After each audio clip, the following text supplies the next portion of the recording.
Is there sound to the music?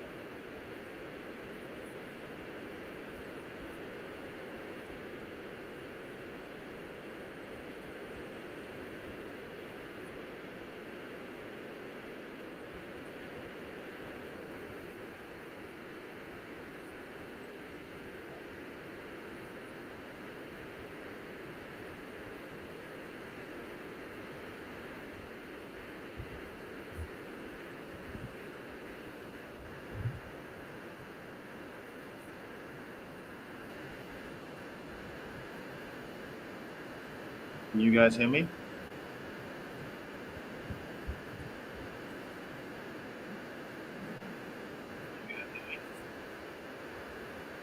Doga, there is no sound.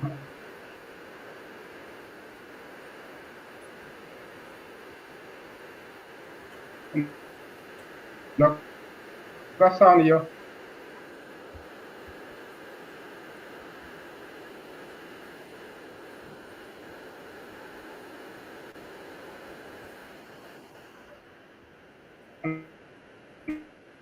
Doga, sound yo.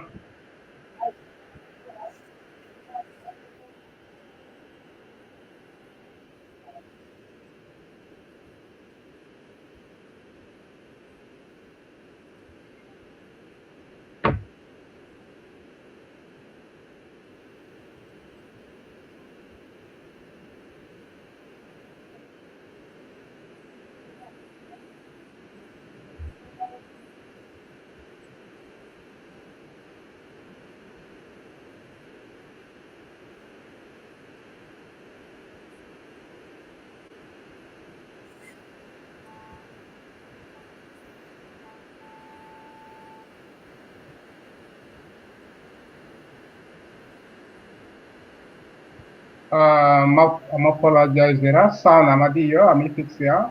Let us be patient.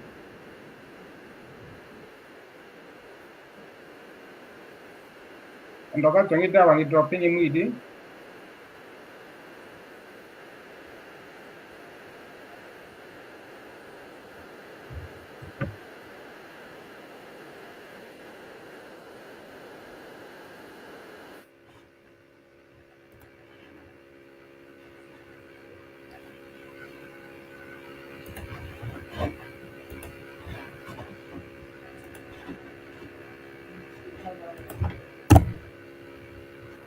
Okay, you know it.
Around Doga. Doga, you married?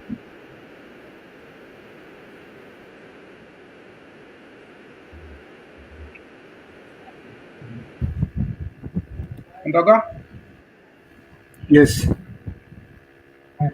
you married? Manyare. Oh, sound here.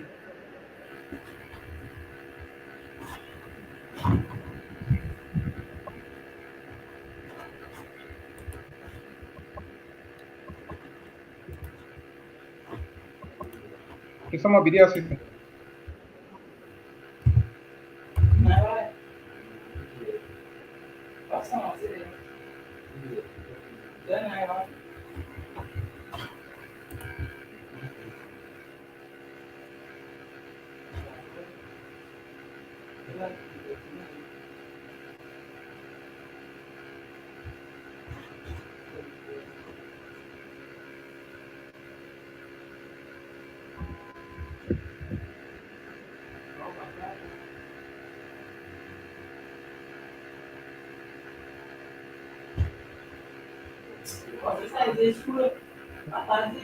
Di allora.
Whoa, yeah. Ah.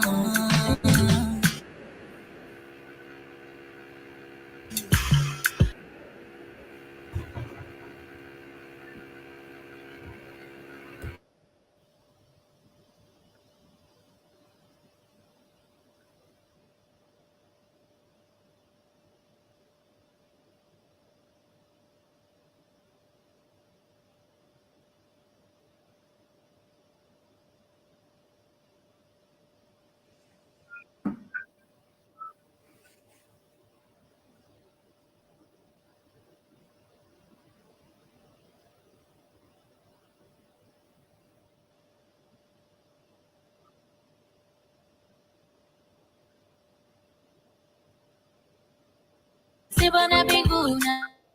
I need you.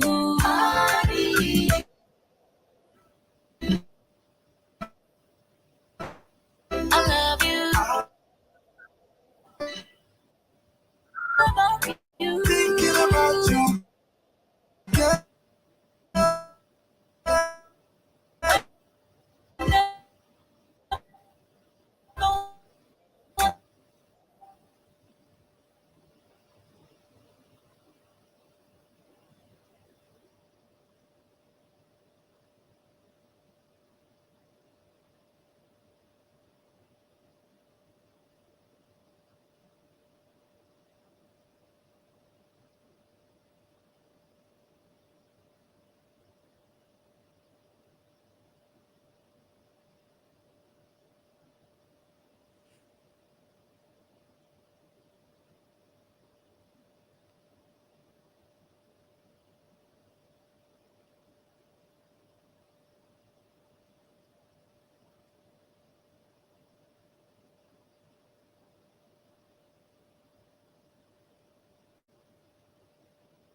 Apologize angene. Mani connection ni isiolo my connection ado gari chwere ko YouTube gas to stream it was not that very much good. Ke ama iangi tirola ka madi TV station ga and ama to studio are yamadu pi Yaba Angelosi ma mwana dibanjere ko masari kala kakana dibanjene ko mwana dibanjere de gas mama du pi nondogane cause the technical issue is solved.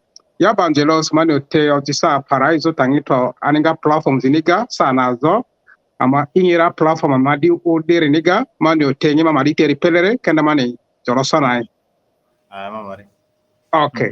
Ma ingira ma kesade nyine inga di benja mani nyade nyado taidari aruskwa sini manjedo ega kumala manje anda Mama did Joe Gaga. mziko ma iringa. Yes. So أنا بونس بإنجليزي and كمان بعربي عشان الناس تانيين بقدر فاهم أنا كمان. So my name is Angelo Maku. I am Amade's son, uh, son of Dr. Daniel George Vuni Bako. Uh, the mother is Angelina Likia Unika. Uh, I am a musician, recording artist, South Sudanese, born by nature. I grew up in Juba, born in Juba, moved to Khartoum, in Khartoum to US. So I lived in US for about 22 years, and then now I have relocated to Bahrain, from what my subject would say. I now live in Bahrain, closer to Juba, and it's a good to be here with everybody. So I do music. I'm also a producer, recording artist, and also a film director, and then also record label executive for Masita Records. So that's what I do. Njo posima ingira madi TV station ga nyenjenga diba mani pelere ado king to not to confuse people nyejo nya record ni ado ni anaru ni asida Masita asida la Records. siba korasana asida de linya arabi juba si what is asida, can you briefly elaborate and explain to us what asida is? So Asida, of course, is a food, right? But I think from the abbreviation of ASSIDA, we wanted to come up with a meaningful meaning that can bring Asida to a good perspective of understanding. So it is aspiring, showcases, specializing in delivering arts. Aspiring showcases, specializing in delivering arts. What does that mean? Is we want to be able to take the word asida, which is our tradition, our way of living, a way of survival, to be able to take that and transform that into music, and how we can inspire the upcoming generation to be able to showcase their art and then deliver it in a proper and professional manner.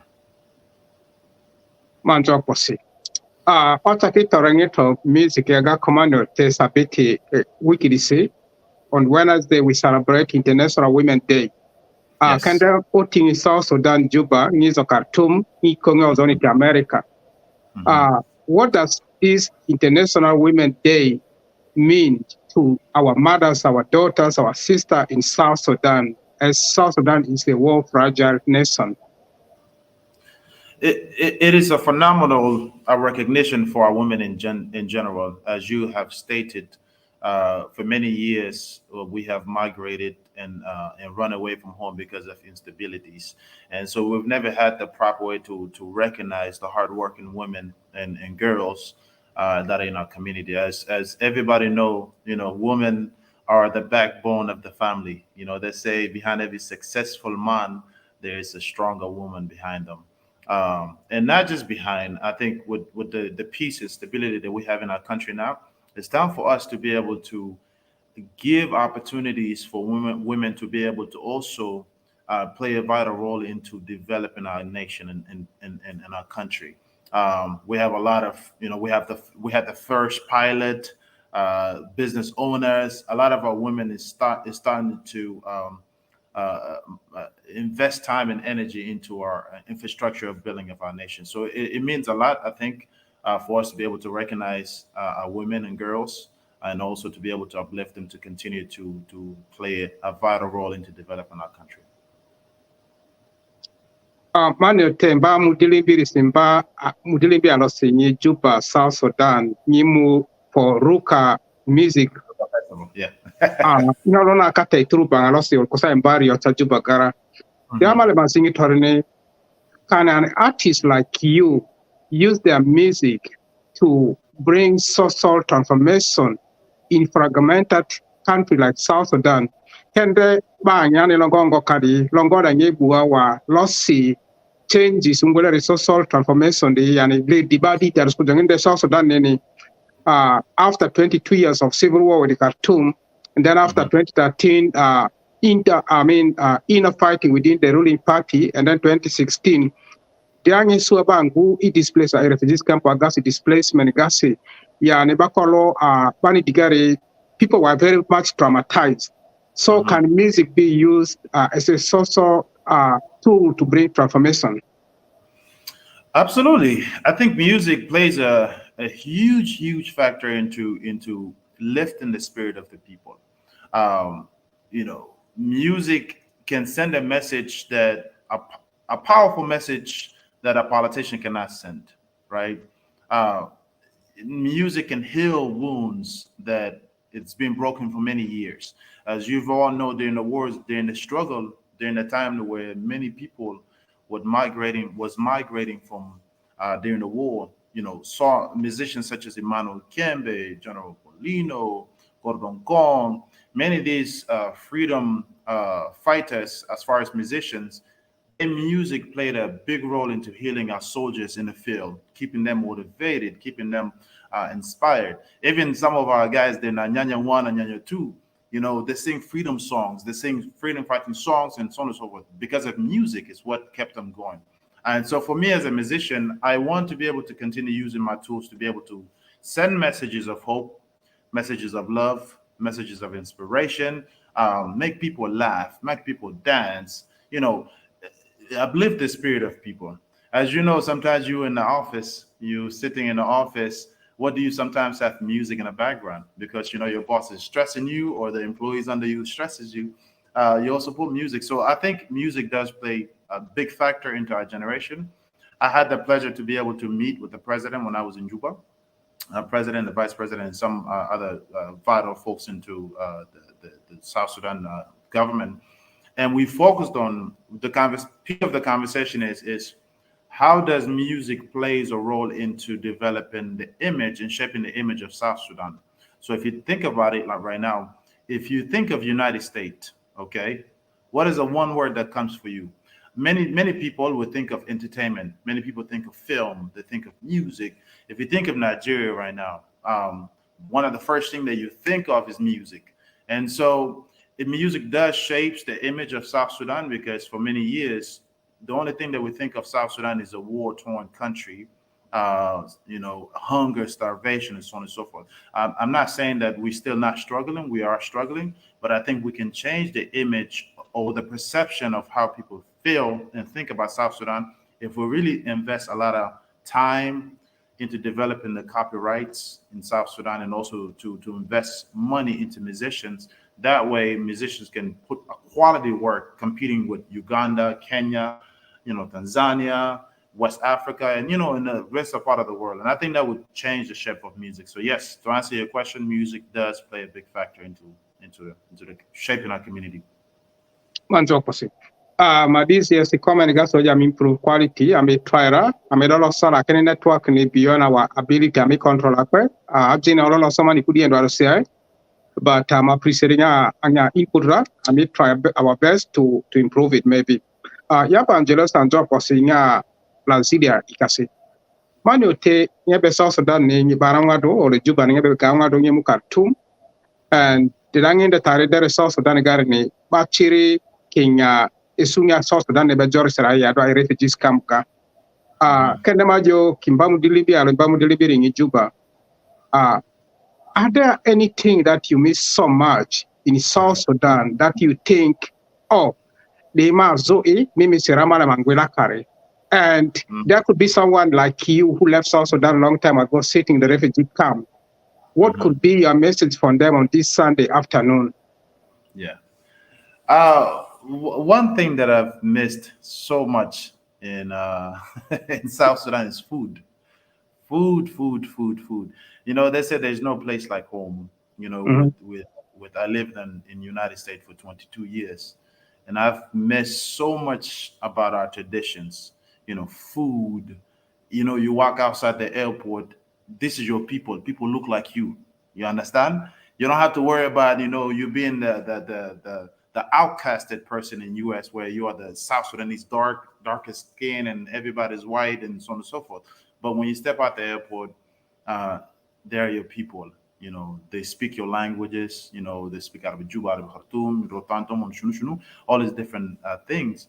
But I missed a lot is the food, because last time I was there was 2000 during the referendum, 2010 and 11. And I remember appreciating the food back then, but going back, the food was amazing again. And two, to be able to just meet with your people that speak the same language as you are, share the same heritage.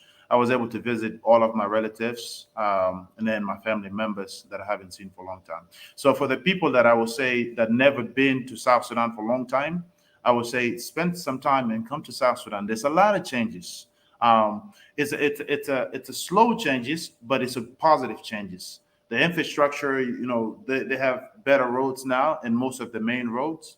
Um, Obviously, we don't have a better sewage system, and we don't have many things that is still not there yet. But I can see development compared to when I was there in 2010 and 11. Huge developments. So I would definitely recommend for the people in the diaspora, come back and visit, and hopefully, within the next 5, 10 years, big developments can happen. Obviously, if the country is stable and peaceful. Manjo pasi. Mangezi tangin jetanga misle South Sudan ga palanda relinya. Food, Hmm. food, food. Yes. Masalabetiko. So, I mean, just put yourself in my position, masalabetiko. About ordinary Coralos celebrities, they eat very special food. Because also, I'm killing up very kind. Because when I look at President Barack Obama, I thought President Barack Obama never even used the toilet. So, Uh, there are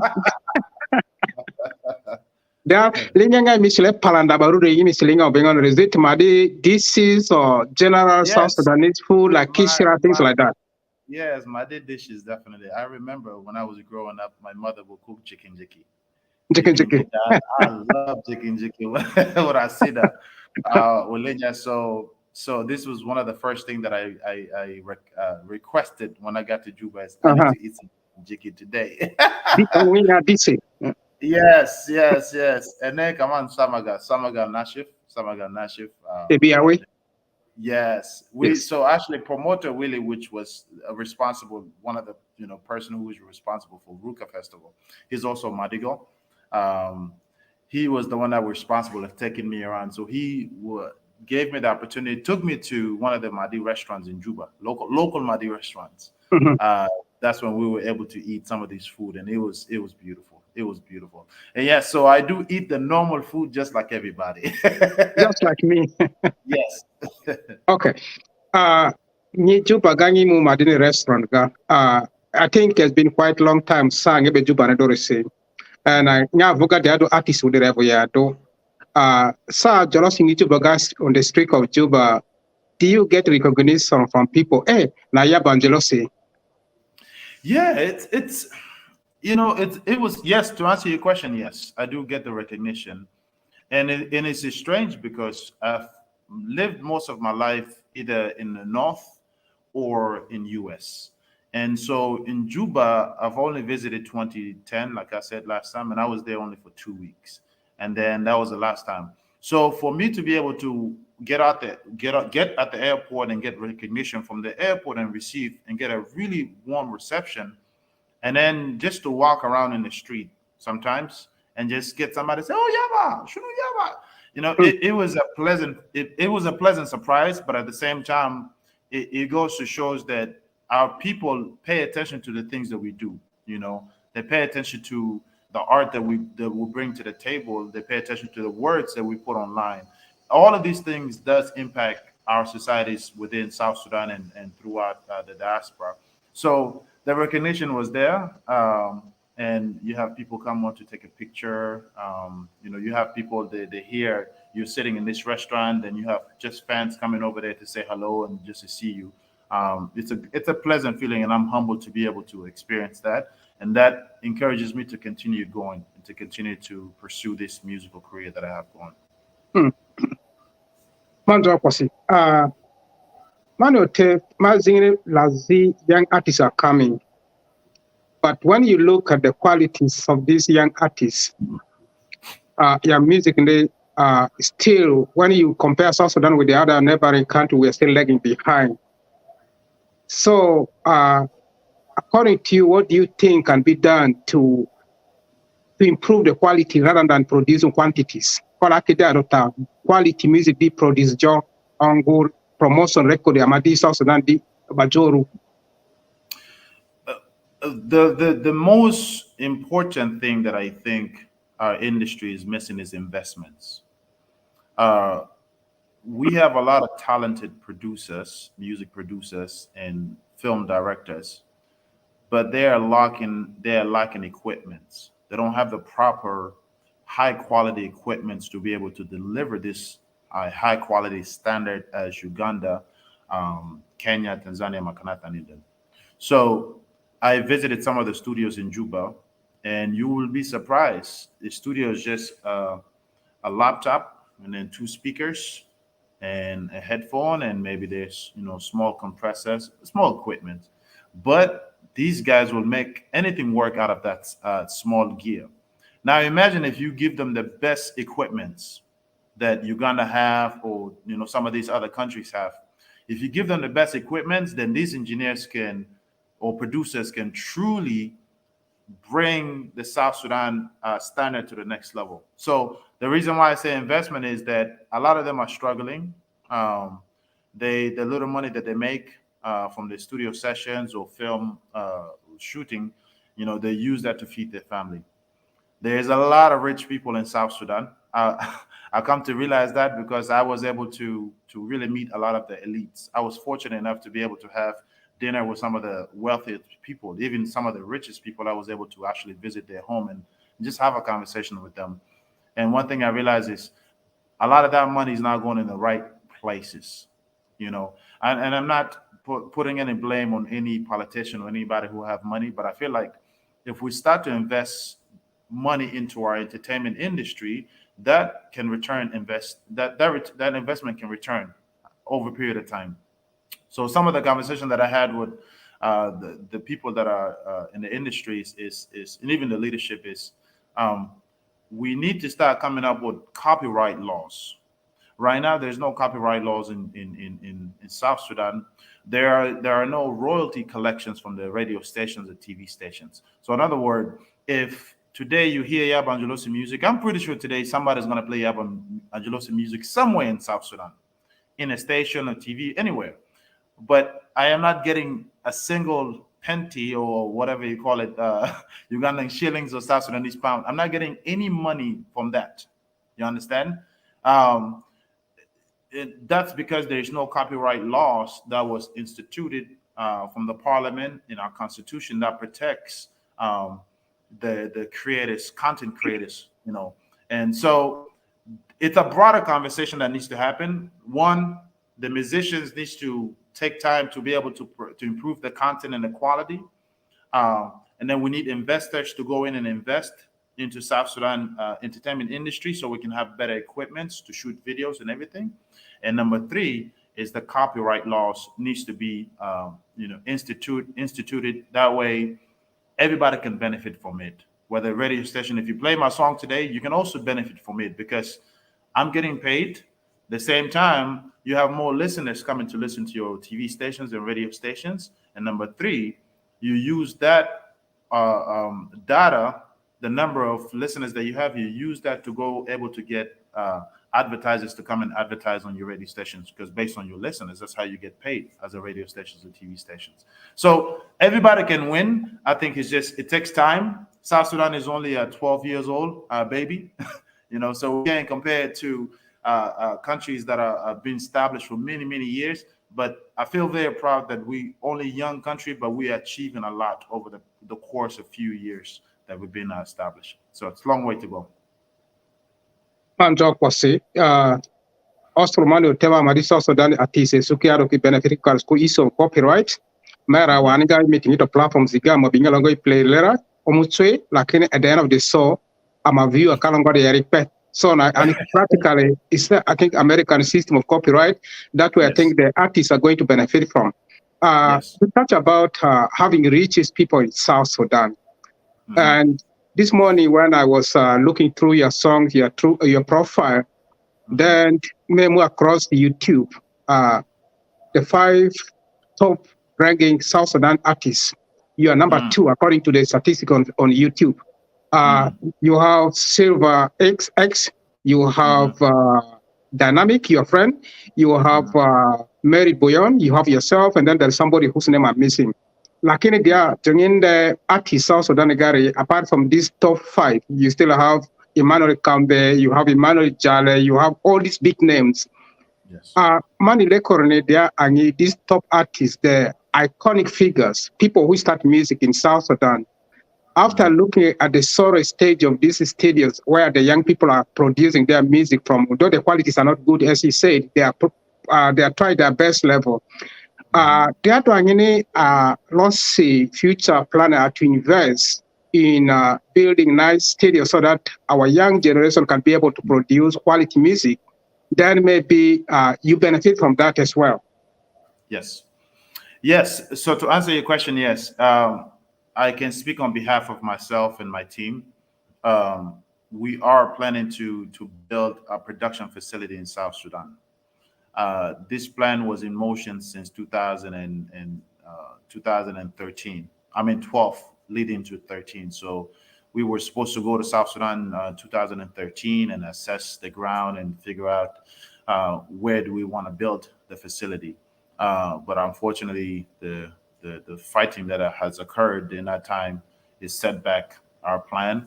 And some of the investors in the West are willing to invest in our plan was able to hold on to the investments. So now that I went in last year, I was able to see that it's a progression. You know, there's a stability. The people are hungry. People are tired of war. People want to settle and just build our country. And I see the two parties, that are currently clashing. Well, they were clashing in the past, but they're juggling the government back and forth.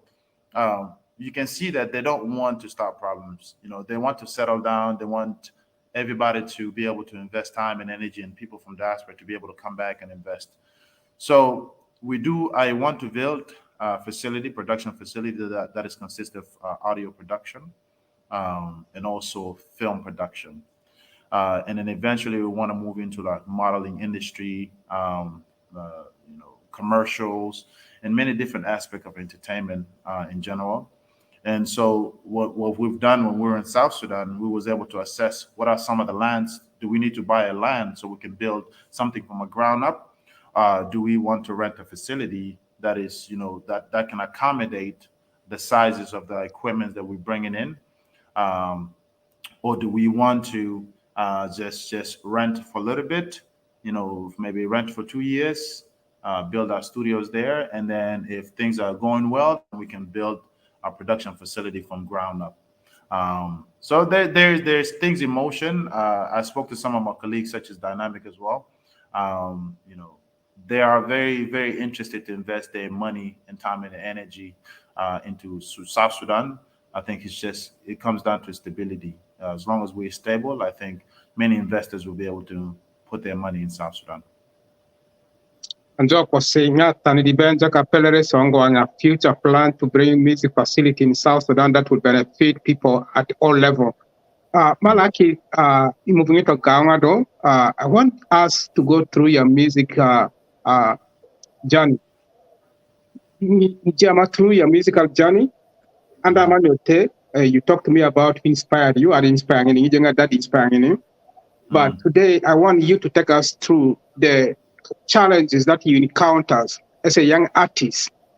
And longong idea tiriado, nya challenge and then longong idea tiring produce like yes, bondo yo, yes, Yabangelo ni, and any talent there. Yes, Yabangelo's Katarinde Wari, only sang if I can make it. Yes. Some of the main challenge that I've encountered when I started my music journey in 2007 is financially. In America, financially, America is it's a land of opportunity, but at the same time, it's a land where you have to work for what you want. You have to earn it. And so, me being a very young kid, still in university at the time, I didn't have a job, to be able to finance my music, and I didn't have anybody who will come and say, "Okay, Angelosi, you're very talented. Here's my money. You go record." That was never there. So what I ended up doing is I had to get a 2 or 3 jobs. And those 2, 3 jobs, the second job helped me to be able to put money into my music. So I will go to the recording studio to record, and they would charge, I believe, at the time, $25 in 1 hour. So when you record, the engineer will say, do it again, do it again, do it again. Next thing you know, I find myself recording for 4 or 5 hours, 6 hours, and then my budget wasn't enough, right? So, and then I finished recording. Now I want to shoot my first video. I went to a production company, say, I have a song. I want somebody to shoot a video clip for me.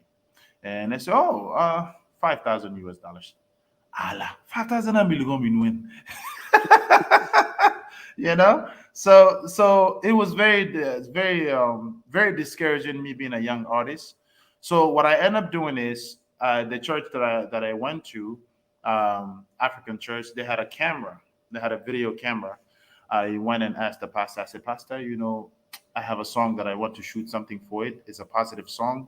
It's for my people, and I want to use the camera to shoot the video. He said, okay. Okay, do you need one of the camera purpose person to come with you? I said, no, it's okay. Just give it to me. I will figure my way. So of course the pastor trusts me because I used to play guitar in the church and I sing with the choir. So I took the camera, and then I went on a river, and one of the rivers in US, in Tennessee. It looks like, if you look at it, it was winter time, so it looks like South Sudan from far away. So the first song that I did is called Tabutanina. Tabutanina. It's on YouTube. If you go to YouTube, if you go to my Yaba Angelosi channel, I still have that song there because I wanted to remind me of how far I came from music. It's in the very first music video that you will see in YouTube in my channel. So I set the camera and I just hit record, and I will run in front of the camera, Nina Viga, Tabanin, Mashakile, Nina Viga, Tabanin, Zuruvide, Nina Deri Salam, Hanana, so people will walk by and they just say, what is this man doing? But that's how I started my journey into taking production into my own hand, because I didn't have the money to do it. I didn't have the team to support me. So I said, you know what? I have to try this on my own. So I do the clips, in a cassette, the little cassette DV tape, and I went back to the house and I exported the footages into the computer and I started to edit. And so that's how I gained inspiration to say, you know what?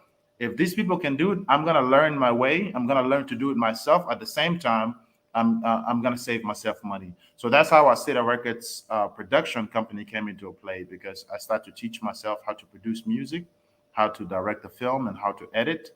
And then from there, I started to bring people in my team as time went. So now we have a very strong team now. It has consist of different departments, from the production department of it, team of implementation. We have team of publishing, which we'll call it PR, public relations. And then we have team of, we have two lawyers that work with us in case if, we need to do any contracts or anything like that. We work with them to be able to establish that. So it's a long journey. So Tabu Tanina was the first song that I released. To answer your question, the song that I think people said, okay, I think this guy is talented, it was a song called Banata Sudan. That was before that. I don't think it's on YouTube. It's on a website called MySpace. So Banata Sudan, Banat Jemili, Banata Sudan, Banat Giyafin, say the Shufta Banat for Julu, yeah, Banat for Julu, say the Shufta Banat Mahdi, yeah, Banat Ba, Anaduma, Fihamna Maligo Danana, Tendere. Yeah, so it's a rhythmic, it's a calypso style of music, soca, Caribbean style of music, but it also has a little bit of African feel to it. So I did it, I released it. I didn't think anything of it, and then people listened to it. People started jumping. That time, it was just Sudan. It wasn't South Sudan, and so promoters they start to call me, say, "Yeah, but, the time they didn't know my name. Oh, Angelo, we want you to come and sing. We have a conference here. We want that." I said, "Okay, these people are really calling me, so this thing is serious." you know. Um, so I started to do that. After that, I came up with a song called Shamarat. Shamarat, it's though it's so Shamarat was an inspiration of some of the things that I was going through in my life. How people like to gossip in general. So I was going through a struggling, and I decided to write a song called Shamarat. Because Shamarat is a term that is used for people that like to add spices into food. Gossip. Gossip, yes, right? And then take that gossip and then you turn it around and then spread it in a negative way. So I did Chamarat. I didn't think anything was going to happen out of it, but till now, it's one of my biggest hit songs, not just in diaspora, but also in South Sudan. Many people can relate to that because every day there's a gossip in that community and people are tired of it. So yeah, since I released that song, that was the true establishment of Yaba Angelosi. That's when it spread all across the diaspora. I started to tour not all over US. I started to tour in Canada, Australia, Europe, and South Sudan. That really just took me to a different level of artistry. And then other songs followed after that, of course. Banata Madi, Banata Kuku. So when you look at Tabata Stanena, so this was a kind of song that because you left South Sudan, you went to Khartoum, you left Khartoum to USA at a very young age. So at that time, it's still the memories of leaving home and what is going back home is still troubling you. But then when you come to Banata Sudan, you are just singing about the beauty of Injon Jamadi Sudan D. Yes. Benini Marama Samarat Neri. And there are these two ladies on the telephone in the morning at around 3 a.m. They were calling each Yeah. other. So Yeah. is that a kind of Enzo Maria Gare or Kusanzo Junub Sudan Gare, Madis Canada go Jengere Adi Tarin Swata? It's everywhere. It's Mm, everywhere. yeah, It's not just in Madi community or just in South Sudan community or yeah. Ugandan community. This is everywhere. Gossiping is part of the nature. It's part of the society. Although some people will argue with that gossiping in their tribe is more than the other, and Mm, the other people will argue, no, gossiping in our tribe is more than yours. Same mm, thing in the neighborhood. You can say today in this neighborhood of ours, they like to gossip too much because I buy this car, everybody want to talk. When I have a girlfriend, everybody want to talk. When so on and so forth. I think it's a society overall situation. You can have gossiping within America, gossiping within Australia, everywhere. and opposite. Mhm. Nya history nya njara gangi mu camera nya I padre disi. Manote, this morning, when I announced yesterday that Yaba Angelos will be coming here, there was this young Sudanese Mali artist who rushed to the studio this morning. He came, very unfortunate. We just want to say hi to you because, I mean, maybe you might have inspired him into music. Yesterday, we had a talk show. We launched this platform yesterday. He came here and his song was so moving. And this morning, he came, he said, Yaba Angelos had a chakra, imagine Yaba Angelos had a chakra. So to someone like that, who could not have a pastor to go and borrow a camera from him, but he's longing to have nice music.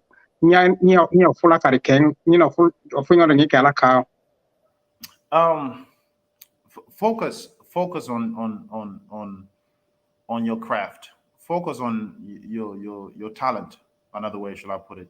Um, if you're a songwriter who wants to use your music to inspire people, you need to spend time to figure out how can I improve my songwriting abilities. How can I connect with people through my message whenever I'm writing my songs? You need to put yourself into the shoes of the people that are receiving your message. um, they say there's a 8 second short attention span to people. Okay, so for example, if I put on music right now, it might take me 8 seconds to realize whether I want to continue listening to this song or no, right? Or even a video on YouTube. Yeah, a lot of us, you sit at home, you're watching YouTube, and if there's something that's not interesting within like 30 seconds, chances are you will hit next, right? So for you as a musician, as a songwriter, you need to put yourself in the people's shoes like that. So when you're writing songs, or even you're producing the music, you need to be able to say, okay, you need to come up with a tone that can be pleasant to people's perceptions, right? How they receive it. And also, you need to, the message has to be able to connect with people. Going back to what you said earlier, Mr. Garcon, and how music play impacts into people in general. So once you fix your craft, once you master your art, now that you master writing it, you have to master how can I record it in the studio? How can you ensure that these people that you work with, the producers that you're working with, they are absolutely sharing your vision, because producers will bring you in the studio and say, okay, what's your song? Okay, let's do it this way. Do not allow that. You need to take control of your art. You need to be able to be collaborative with the producer, but ultimately you are the one that's responsible for your art. So when people listening to your songs, they don't say, oh, producer is the one that did it for you. They're gonna say this is Yaba Angelosi music or so and so on music. So you need to take ownership of your music production during the studio session, and then from there you need to be able to do video for it. Nowadays is the technology. We love YouTube. We love to see musicians in a video dancing, jumping, so on and so forth. So you need to be able to be creative with the director. If you can direct your music, that's, I mean, your video, it's fine, but you need to make sure that there's a professional director who also can put their input in. You share your ideas, and then you need to be very creative with how you tell the story. Now you wrote it well. Also, now you have to be able to put it into visuals so people can connect and have that feeling. Uh, the last most important piece of it is the promotion of your music. How do you promote that? So now that you have this beautiful package, I put it this way. Let's say this beautiful horse, okay? Now that you made this beautiful horse, the question now is how do you go and market this to the people so people can purchase this from you? If you made this beautiful horse and you just leave it in your living room in a table, nobody's gonna know there's a beautiful horse in your house. You understand me? So that's the same analogy that applies to musicians. You can have the best music in the world, but ultimately, what really matters the most is how do you promote this music to the world. So that means you need to connect with the radio stations.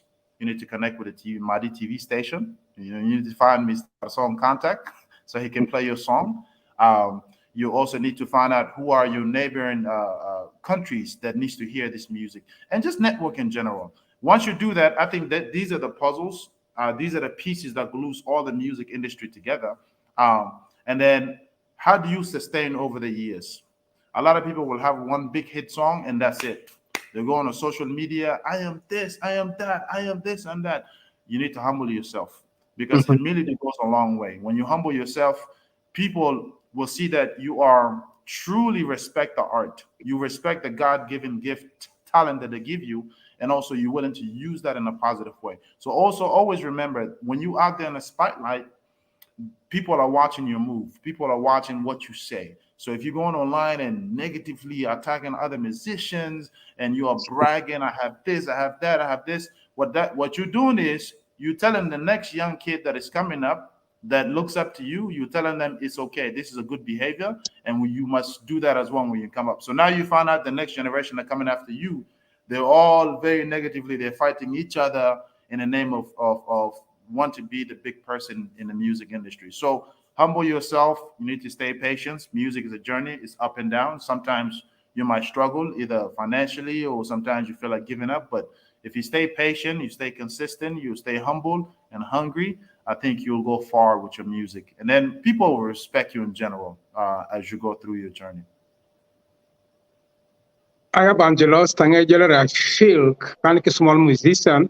I will take them very seriously. Yesterday we had a PP music. Yeah, Matara Pewiriga. We talked Yes. a lot about the negative attitude towards Mm, one another within the Madi female artists or within Madi mm, artists in general. mm, There was an issue of also, I think, competitions. So, mm, tangejoro nega jongile ni saksirikola, you humble yourself, neglect mm, negative attitude. Taunzira kojo kwa resikujengi taunzira jo kama di barangara lidini impact. So, mm, manzo posinyara clarity, male mazia ba Angelos nekosta Angelos makui. mm. Rubarus Angelos makui. Yeah.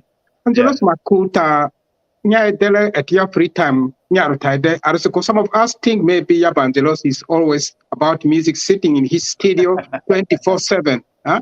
Yeah. Apart from this music, what is Yabangelos doing? So apart from music, as I mentioned early in my career, I didn't have the job to be able to sponsor my music. So one thing that I've learned is in order for me to stay relevant in the music industry for many years, I need to be able to sponsor myself until I find a sponsorship.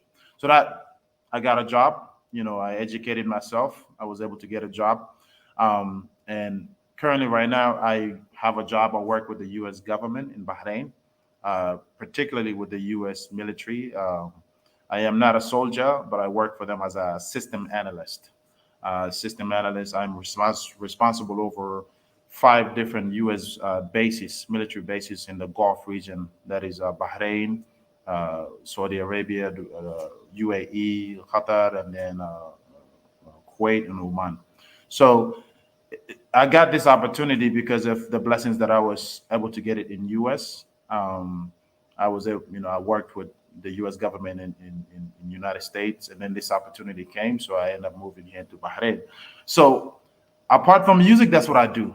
These are the things that these are the ways that I'm able to sponsor myself as a musician, or even to sponsor my record label, because the job pays very, very well. With it being paying very, very well, I'm able to take percentage of that and put it into our music account. Apart from the money that we make from shows and other things, but I'm able to self-invest into my craft and my production company. Um, for fun, apart from working, apart from music, I'm a very simple person. I like to stay inside if I can, as much as possible.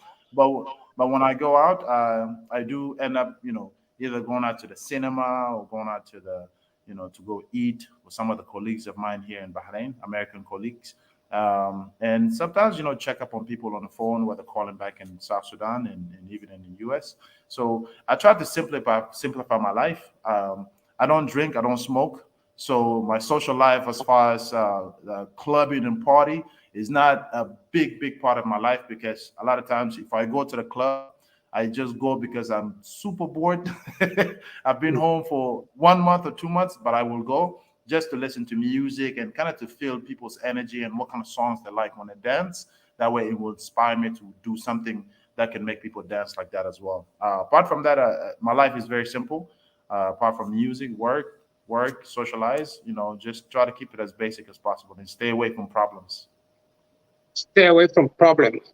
Man, talk Yes. person. Uh, Yeah. Manote, there is this public perceptions that when one leave Africa and going to America, people expect that life is like plucking money out of apple trees or collecting money on the streets. Huh? So, and then as they say, Amache Mure, Holland Gako, we were in the refugee camp in Western Uganda, a place called Changwali, and Mm, Mosini, and Connecticut in America. mm, Ujumana nendere aparane America, and he was mm. telling us a story that when it is snow in America, you stay inside, people come with the food, they deliver food in your house. But when I reached to Holland, I found those things are not really there. You have to work very Yeah. hard. If you don't work very hard, you cannot pay your bill. Yeah. Male Mzingi Torene, previously, Nijimani, when you guys went to America, you went at the age of 14 with the Mm. five of your siblings and Nyanda Nojiang and a single mother. So what are the challenges? Manu Tanigang explain, Mara, but on this platform, we have followers who never had opportunity to listen to that interview. Yes. What were the challenges as a young person, as a young boy, going to America, land of dream? And as I told you, people have these perceptions that when you're in Africa, you go to America, things are going to be easy. So what are Mm, your challenges with your five siblings? And today you became somebody different. mm. So God bless my mom for really working hard to be able to bring us from Juba to to Khartoum, and Khartoum to Egypt, and then Egypt to South to U.S. And definitely credit goes back to her for all that hard work, Mama Angelina Likionika. Um, the challenges that apart from the challenges that I've seen her go through, working 2, 3 jobs just to put a food on her table. I was the oldest child. I am the oldest child. Um, and at the time, my siblings were all young, less than 10 years old. And I believe I was 14 at the time. So for me, the first thing is I didn't speak English. I didn't speak English at all. None of my siblings spoke English except And you my don't mother. speak Spanish as well. No Spanish, no French. So the only words in English that I spoke is yes, no, and fantastic. 3 words. And I learned this because I watched Jack Norris movies, Flamta Rambo, these things. So, if something is positive, I will say yes. If I think it's negative, I'll say no. If it's in the middle, I don't understand, I just say fantastic. Mm. you know. So but I picked up on English very fast. I was able to start to understand English and speak it within 6 months. Not fluently, but I can have a conversation, basic conversation. So the challenges was to be able to understand the language, the English language, and learn it. Taking care of my siblings. Obviously, America is very, it's safe depending of where you live, but I think that the area that we lived in was a high crime area, so there was a lot of drugs. There was a lot of gang fighting, gang killing. We have somebody that was shot right in front of our apartment outside. Within the first week that we moved there. Um, so keeping my siblings safe, this was very important. And when they go outside, I'll go with them. When they're in the playground playing, I was also there with them. Now, apart from taking care of my siblings, some of the challenges that I have is also I face my own challenges because being a young man, you're not mature, fully mature. So there's some decisions you can't make as an adult decision. So I had to watch out the type of people I was surrounding myself with. Um, you know, I had to stay away from gangs. I had to make sure that also I don't drink, I don't smoke, because these are some of the things that my mother had has instilled within me to make sure that I don't do these things. I don't make those decisions. So these are the battles that I also face. And then from there is getting the job and to work and to be able to help my mother, whether just buy some food for the table in the house, whether if I just pay the light or whatever it is that I can help out with. These are some of the things that I've went through as well. And that's everyday life in America. Is the struggle. You don't know what tomorrow might bring, because the job will pay you well, but you have bills, and those bills cost a lot of money. Um, and so I face many challenges, but I think the biggest part of it is staying positive, staying in the right lane, not joining any gangs, and then just be sure that I respect the culture that I've learned from Africa and then bring it to America, and I stay consistent with that. And that have helped me for many, many years. Even now that I live in Bahrain, I think of these things. Do I need to do this? Do I need to do that?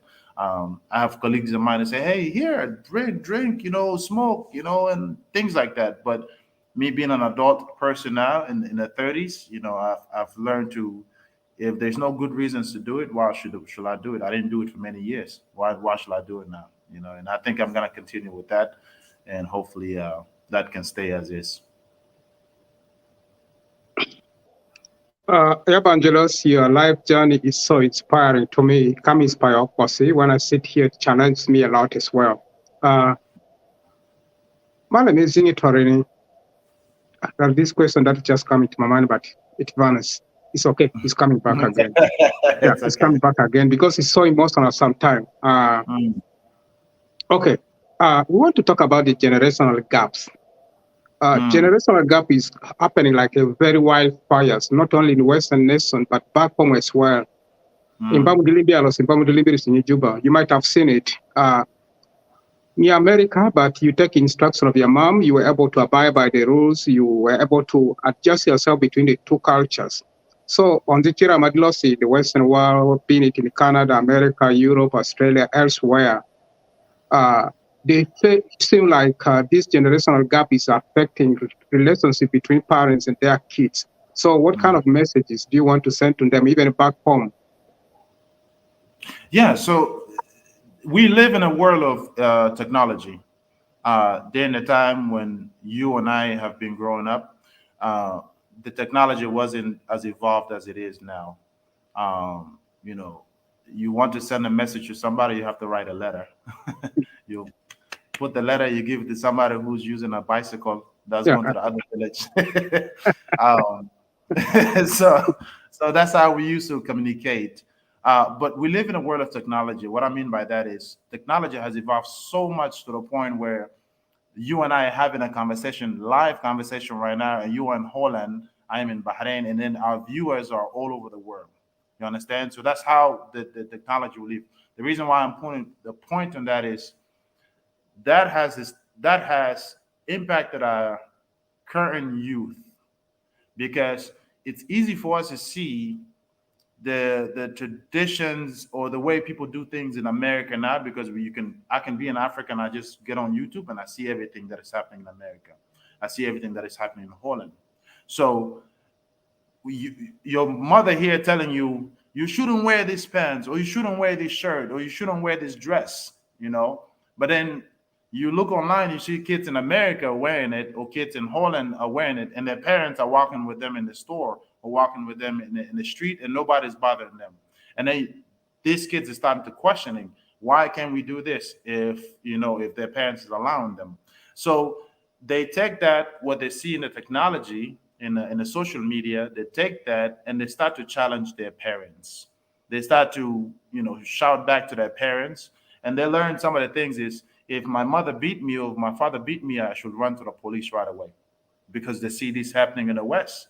And then as a result, um, that respect that you have for your parents, the way you and I had the respect, Abutaki biduguta, talk fidongo, you just sit quiet, Malish. You mm, don't go mm. nowhere, because you learn to discipline. You learn your culture, and there's no any other culture coming to influence your culture. And there was no way for us to see the other people culture. But today's generation is different. They imitate, they see what's online, they try to imitate it in real life, they try to bring that home.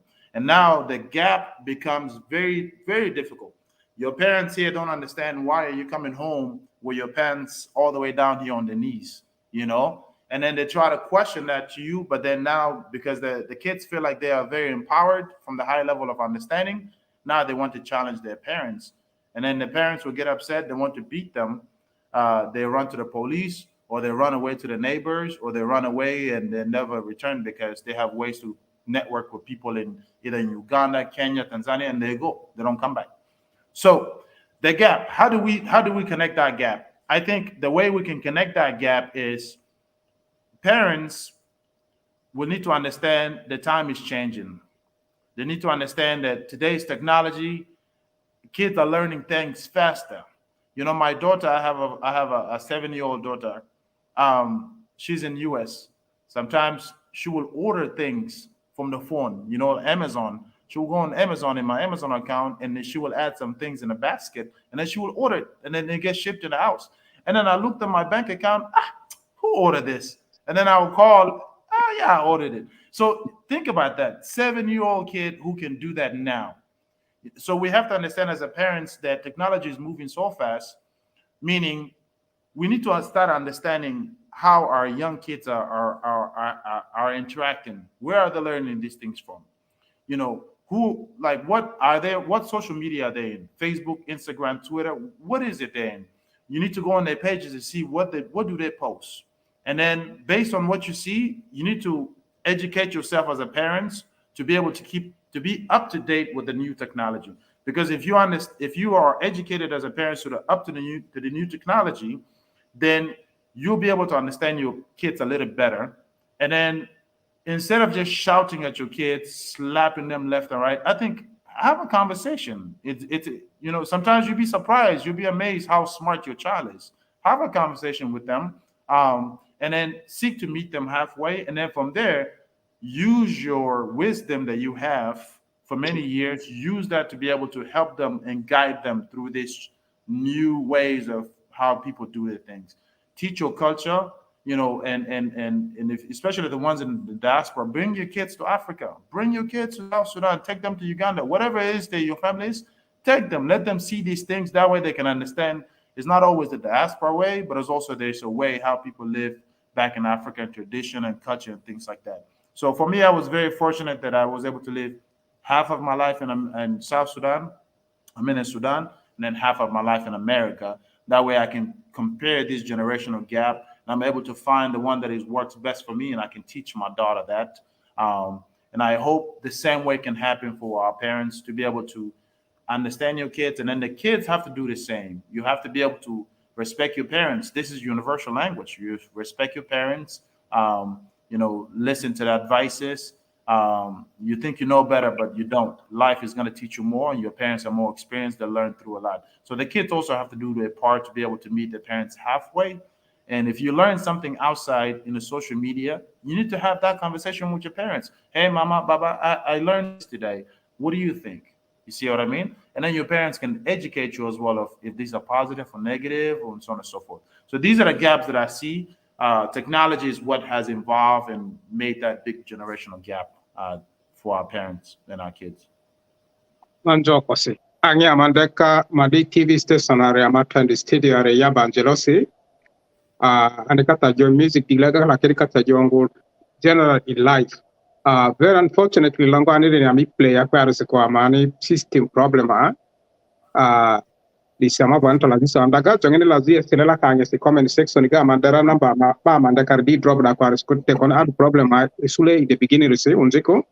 Yaba Angelos, when you look at the society where we belong, it looked like the societal norms that our forefathers used to be is now drifting away.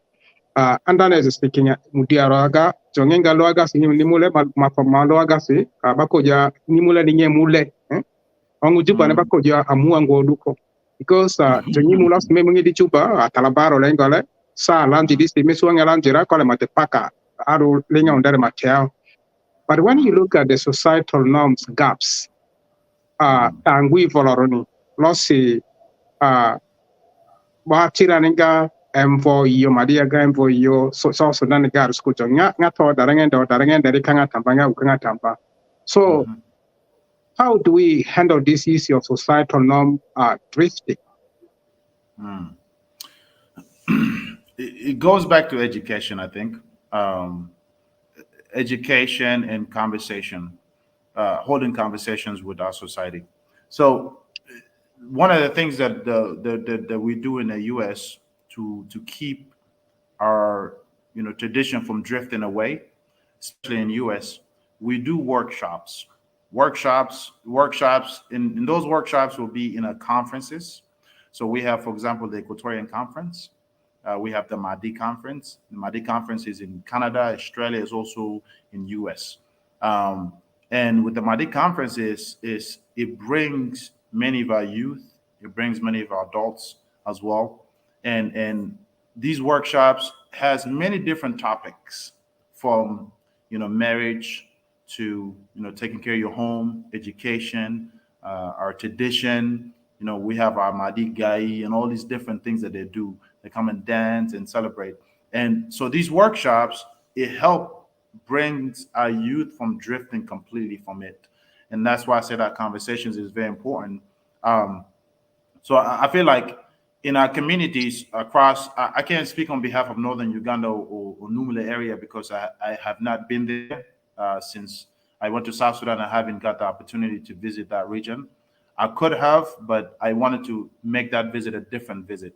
I wanted to make a special visit just to go in that region alone, not just Juba or other parts of South Sudan.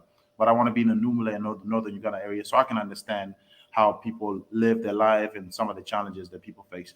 But if I can assume, I think if there are workshops that is happening in our community, and these workshops are happening periodically, whether conferences, you bring Mahdi people from different clans, bring them together in one area, and then share some of these ideas to be able to educate the younger people from drifting away completely to the modern way of things.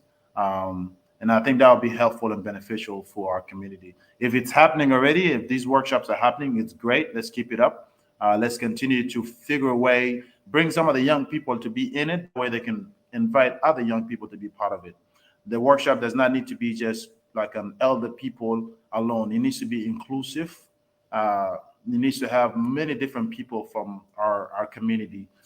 Age ranges from our community. That way, at least everybody can be included in it, and then it'll be a together conversation instead of just this is something for older people and not for younger people as well. But I think through workshops, things can work. For me as a musician, I want to be able to continue to use my music tool to be able to educate people about our traditions and culture, especially the young ones. That way they don't drift away completely. And then I want to use my visuals, like my music videos, to tell a story. And those stories can educate people even more than an audio. So when you watch the videos, you'll feel like, okay, you learned something from it, and this something is going to stick on your head, and then you can go ahead and impact that into your family and then also your community. Angelosi. Baka buira dangi to hinta bide aborega mala mezingi la zistiri plus singengal barura gicha nimulega koro gicha northern part of the Ghana koro. The other time we talk about collaboration with the other artists from home. Mm, Dia anga level collaboration dio changole pi la zeri jador ni Longkongi di Madi is the only song that you produce in Madi is in Zangwa. mhm. Last time you promised that when you travel to Juba, you're going to be able to meet your sisters and you're going to put some more spices here and there. So when Yes. is the video going to be out with the second version of this Zangwa? Indeed. So when I went to Juba, we had the plans to be able to shoot the video. My team also came with me from US. Some of them went to Juba also. We also took our equipment and everything. But having been in Juba for about 12 years, um, it was so much happening, so much going on. People pulling you left and right, meetings in the radio stations, TV stations, the shows, and meetings with the government officials. The time just wasn't enough because I was there for 2 weeks to be able to film the music video. But now that I am in Bahrain, but Juba is only 5 hours away from Bahrain, so I can always fly back. So my sister and I are on a conversation to be able to uh, put a time in a calendar so I can fly to Juba just for one weekend to shoot the music video and then come back to Bahrain. Um, but the other things that we had to learn too, I'm glad that we didn't shoot the video because Juba is not the same. South Sudan is not the same like America. America today, if I want to shoot a music video, I just go as long as I'm not blocking the roads or I'm not, endangering anybody's life. No police is gonna come and ask you and say, "Hey, do you have a license and permit to shoot a music video?" They don't ask you any of that. But in Juba, you need to get a permit before you can shoot anything outside. Yeah, you need to get a permit, so you have to go through the different government offices to get the permit. And these permits, you have to detail what it is that you're filming, where you're filming it at, how long you're going to film it, and then you have to pay a fee. Hmm. So once you have the license, the permit, then if any police comes to you and say, "Hey, do you have a permit to shoot?" Then you can show them a permit and they will leave you alone. So I'm glad that I was able to know that. I'm glad that we understand that now. So when we go back to shoot Sangwa, we will be able to get the permits way ahead of time, and then we can shoot the project. But we were able to see where are the locations that we want to film it because I feel like this song is really dear to me because it's in Maditi and this is my first song in Madi language. Um, I really want the people of South Sudan to also understand that there's also there's a gift in Madi community. I know that Madi music is very popular in the Numla area and in northern Uganda, but I feel like we need to start crossing into the Juba market. We need to start crossing into the entire South Sudan market. So with me being a Madi artist who've been doing music mainly in Arabic Juba in English and Arabic Khartoum, I want to be able to start highlighting and putting a light into our Madi people. And I feel like the Zangwa song is going to be very, very, the video of it is going to be very, very, very appealing because I want to showcase our Madi traditions, our Madi culture. I want to showcase all of that in a beautiful video. That when people see it, they say, okay, you know what? These Madi people, they have the nice culture. Manjo kosi amalongo Zangwani teje chara tinka amasa amala mungwen to de di kasuni nyemi nginja mani bi tibana pelere. Yaba Uh-huh. Angelo anda nori nyito nginja tamana about the five whys. Mm-hmm. When you want to be an artist, there are five whys. Can you take us through the five whys? Yeah, so the five whys is the five reasons of why do you want to do music, and these are the things that I've, And I I've want this said. to be heard very clearly by the musician or anyone who want to join the music industry. Yeah, Yeah. yeah. So the five whys are the five things that I've said. Every musician or every person, it applies to everybody in life, not just musicians. Um, you have to come up with the five reasons of why you are doing what are you doing. Um, why do you want to do music? So these five whys, you need to come up with it, and also you need to meditate upon each of the whys. For example, for me, why number one, I want to inspire people. Okay, um, what does it mean to inspire people, right? You meditate upon that, and then you go and come up with the second why, the third why, and fourth why, and fifth why. And it can be 10 whys. It doesn't have to be five, but that's just generic reasons, generic five metrics that I use for myself. Um, Now, that five whys, what I have, I wish I can take that camera to my room, but I write it down and I put it in my mirror in the bathroom. And every time I wake up in the morning, when I take a shower before I go to work, I look at that five whys. Now, five whys does help me to be able to know, how far I should continue going. And then sometimes when I'm having a bad day or if I'm struggling, then I'll go back and I look at that five whys, and it helps me, puts me back on the track again. So that's for me. So um, one why inspire to inspire people. Two why to be able to create an impact in our society. You can inspire somebody, but also you can make an impact. How do you make an impact? For me, is messages in my music. Those messages will be able to have somebody. If you're feeling like you anger, but if you listen to my song, I want you to feel the love. I want you to feel you calm yourself down and you make a better decision. So there's some of the impacts that I want. Third why, to be able to educate the next generation. Bring the tools that I have for myself, the things that I learned in America. I'm fortunate to have the money, the finances to be able to buy the most expensive equipments, cameras, or audio recording. I want to be able to take that back home and build that Cedar Records production. That way, it can educate the next generation of how to properly do music the proper way and how can you promote yourself better. Um, Fifth why is to be happy. I think for me, music makes me happy. I mean, fourth why, music makes me happy. When I'm sad, I listen to music. It keeps me composed, and I feel like a lot of the musicians I mean, a lot of the decisions that I made over lifetime in America. If music wasn't in my life, I feel like I would have been I would have probably been in jail or probably joined a gang or end up getting killed or anything like that. But so music, I use that as a tool of healing. If I'm, if I'm emotionally and mentally, if I'm not in the right place, I sit on the piano and I just play the piano, and then piano just makes me feel better. Or I grab the guitar, and then when I go in the studio and I sing, it's like an instant reset in my mind, in my heart, and emotions. I reset myself. I feel better. Now I'll go back and then I try it again, right? And then the fifth why, man, just to create a legacy. Legacy is very important. Every person that lives in this world, you have to have you have to be able to leave a legacy behind. As we don't take materialistic things. We don't take our money with us. If my time is up today, what is it that I've done in this world that people can say, okay, when he left a mark behind? So for me, the fifth why is essential because when South Sudan was made, I mean, was became independent. These are the first thing that came in my mind. I said, South Sudan doesn't have any music industry, and I'm in America. I have the tools, I have the money to be able to shoot, to produce music. Why not use that all of that to my advantage so I can start doing music?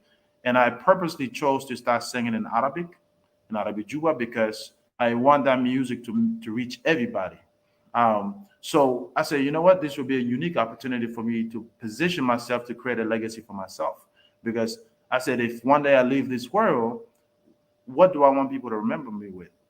I am good at music. I am good at producing. So why not use that to be able to be in my to be able to leave a legacy, not just for myself, but a name for my daughter and my family and everybody. Um, and then use that music to be able to create production facilities and things. So legacy in general. So these are my basic five whys.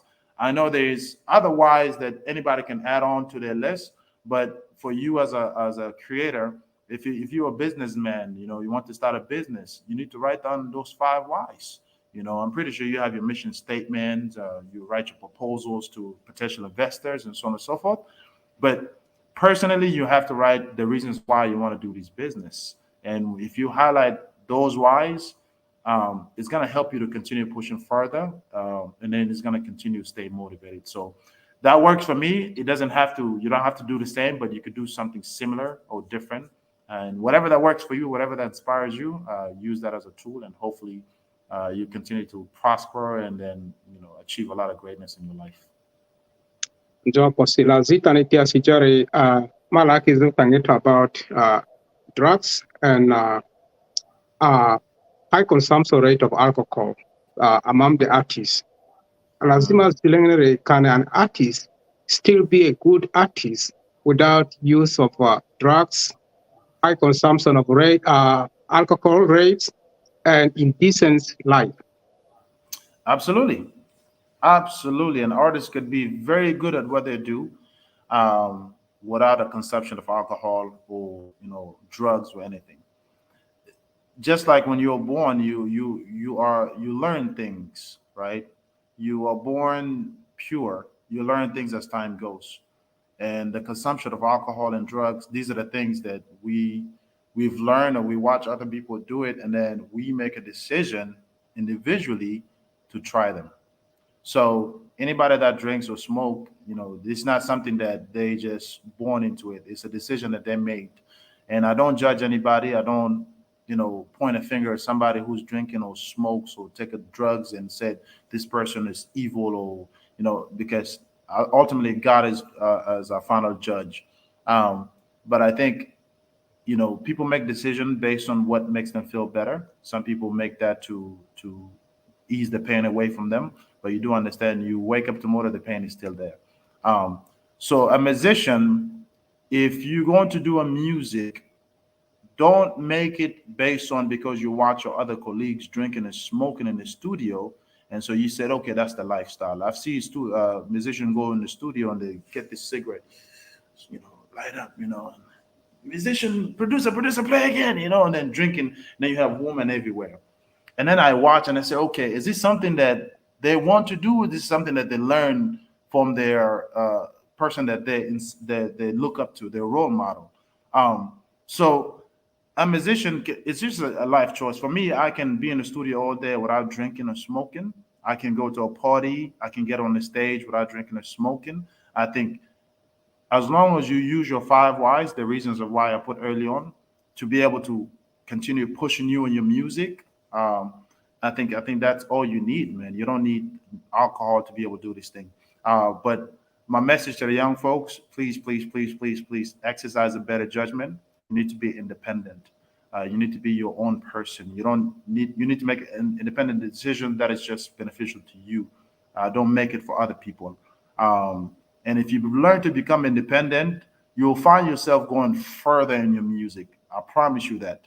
But if you make decision based on other people and what you see other people do and you follow them, you're not going to go far. You will always be behind them instead of being with them or being ahead of them. But if you make your own individual decisions to not drink or smoke, be a better artist, respectable, and so on and so forth, I think you'll be able to go on the right path. And that path, you'll be alone on it. People will judge you. Some people will say, Fernandez out there, he's boring, he don't drink, smoke, whatever. He's boring. Listen, let's not invite him. But what happens here is you're on your own path, a positive path that is prosperous. You don't have to compete with other people, and then you don't have to be able to be blending with the crowd. You'll be on your own path. So choose your own path, make your own decision, effective decisions. And if you do drink or smoke, you need to do it responsibly. You don't need to overdo it. You need to do it responsibly, where you do it for socially, just enough for you to be able to behave better, because ultimately people are watching your your moves. If you are in the public in a party today, if you're on the stage drunk and you can't even stand and you singing and it's an embarrassment. It's embarrassment to you, and then people will not take you serious as a musician. They will just think of you as this is a part-time person and person who's not serious about the craft, and therefore you're not gonna go far like that. So yeah, respect your art, respect yourself, make better decisions, and ultimately you'll be just fine. Njo posi Yaba Angelos, tange Angela Restimari dia misuli andungi di seado, the jiba angito laziendo da ti ekorega. The floor is yours. If you want to make a recommendation or summaries of all this, you're most welcome or advices in 2 minutes. Thank you. Well, thank you so much, Madi TV station. This is a wonderful platform that you've started. I know we've been in the previous one, and thank you for having me to be part of this. Uh, it's a great platform. Please continue to keep shedding lights in our community. And I'm pretty sure, I will go back in the page and watch some of the videos and previous interviews that you guys have had. Just continue to highlight many different aspects of not just entertainment but social, business, political things that can just inspire our people in general. I continue to highlight them, and I will follow the page very closely. Um, and just overall, for the viewers that came and tuned in, I thank you for taking the time out of your busy day. I know it's Sunday. Some of you must be coming back from church and so on and so forth. And thank you for tuning in and spending about an hour and a half with us. For just my overall message for our community, let's continue to work together. I think we have a very beautiful culture, and I'm very, very, very, very, very, very, very proud to be from the Madi people. And I know my Maditi is not perfectly, but I understand Maditi perfectly. You guys noticed Garson was speaking of Maditi, I understood it. And the only reason why I don't speak it perfectly, I speak it like if I started speaking, all of you guys would be laughing all day.